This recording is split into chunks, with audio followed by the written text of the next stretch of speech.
নমস্কার সবাইকে। দেখতে পাচ্ছেন এখানে একটি পাখি জালে আটকা পড়েছে। আসলে এটি আমার জন্য নতুন না, এটা একটা ধান ঘর।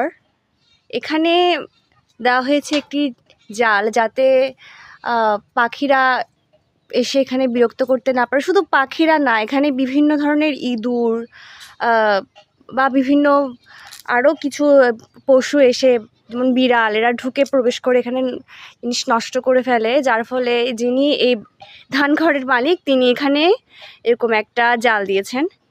তো পাখি যখনই এখানে আটকা পড়ে তখনই আমি এসে হাজির হয়ে যাই আর পাখিকে চেষ্টা করি মুক্ত করে দেওয়ার।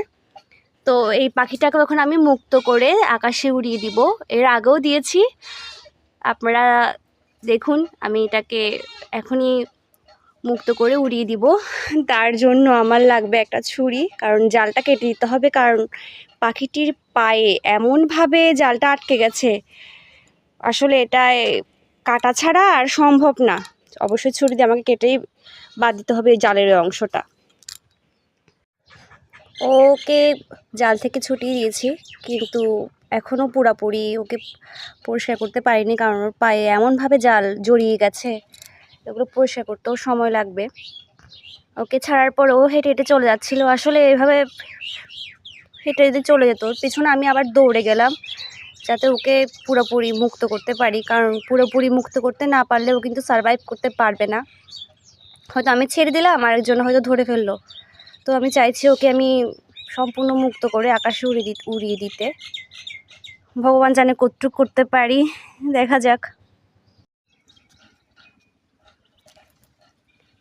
মাঝি কমে তাহলে হাবি দিন পারং হেসা না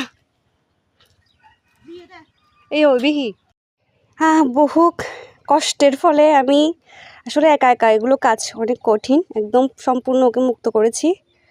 কোনো প্রকার কোনো হয়নি, ক্ষয়ক্ষতি হয়নি। দেখুন ওকে, ছোট্ট একটা পাখি, একদম পিচ্ছি, কি হালকা একটা পাখি। এখন ওকে আমি উড়িয়ে দেব। আপনারা ওর সুন্দর জীবন কামনা করবেন। আমিও ভগবানের কাছে ওর সুন্দর জীবন কামনা করি। আশা করি ও ভালো থাকুক, মুক্ত আকাশে উড়তে থাকুক। যাও, এই যে সে উড়ে চলে গেল।